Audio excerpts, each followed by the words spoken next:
కాశీనారాయణ మండలం ఓబులాపురం సగిలేరు ఒడ్డున ఉన్న వివేకానంద సేవాశ్రమంలో హాలో Badvel market yard vice chairman Basreddy Ravindrareddy ఆధ్వర్యంలో రాష్ట్ర మంత్రి నారా లోకేష్ జన్మదిన వేడుకల్ని అవ్వాతాతలతో కలిసి ఘనంగా నిర్వహించారు. అవ్వాతాతలతో కలిసి కేక్ కటింగ్ చేశారు. అనంతరం ఆశ్రమంలో ఉన్న వృద్ధులకు బ్రెడ్లు పండ్లు పంపిణీ చేశారు. ఈ సందర్భంగా ఆయన మాట్లాడారు. రాష్ట్ర అభివృద్ధి కోసం నిరంతరం దేశ విదేశాలకు వెళ్లి పెట్టుబడులను తీసుకొస్తూ రాష్ట్రాన్ని అభివృద్ధి పథంలో నడిపిస్తున్న ఏకైక నాయకుడు నారా లోకేష్ అన్నారు. విద్యా వ్యవస్థలో నూతన వనరులు సృష్టిస్తూ పేద బడుగు బలహీన వర్గాల విద్యార్థుల అభివృద్ధి కోసం ఎంతో పాటుపడుతున్నారన్నారు. రితేష్ రెడ్డి నాయకత్వంలో అవ్వాతాతల మధ్య నారా లోకేష్ అన్న జన్మదిన వేడుకలు జరుపుకోవడం సంతోషంగా ఉందని అన్నారు. ఈ కార్యక్రమంలో టీడీపీ నాయకులు కార్యకర్తలు పెద్ద ఎత్తున పాల్గొన్నారు. అందరికీ నమస్కారం.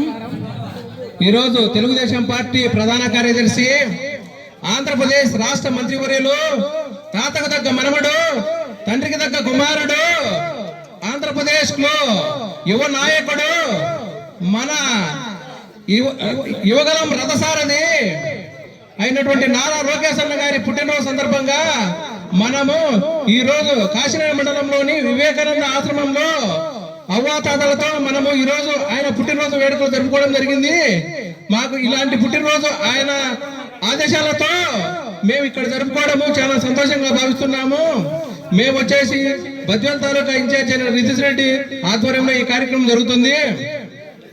మాకు ఈ ఆశ్రమం వాళ్ళకి మాకు ఇంతటి అవకాశం కల్పించి మేము అడిగిన వెంటనే అన్ని సదుపాయాలు ఇక్కడ పెట్టి మాకు సహకరించేందుకు వాళ్ళకు ప్రత్యేకమైన ధన్యవాదాలు తెలుపుకుంటున్నాము.